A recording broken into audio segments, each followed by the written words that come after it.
पाकिस्तानियों अब टेंशन ना लो, पीर साहब सलाब देखने निकल पड़े हैं।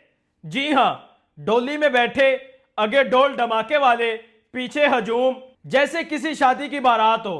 एक तरफ आवाम मर रही है, बच्चे पानी में बह रहे हैं, माएं दहाइयां दे रही हैं, और दूसरी तरफ पीर साहब तमाशा बनाकर निकले हैं अवाम के कंधों पर सवार होकर।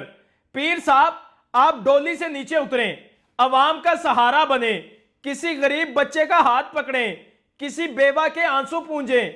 यही काम करना है असल लीडर का। लेकिन आप सिर्फ अपनी शान दिखाने आए हैं। याद रखें, सिलाब को सिर्फ अल्लाह रोक सकता है, आप नहीं। आप तो सिर्फ अपनी तिजोरियां खोल सकते हैं, वो तिजोरियां जो अवाम के खून पसीने से बड़ी पड़ी हैं। पाकिस्तानियों, ये आपके कंधों पर बैठे हैं, लेकिन कभी आपके साथ नहीं खड़े हुए। जब तक आप इनको उठाते रहेंगे, ये आप पर राज करते रहेंगे।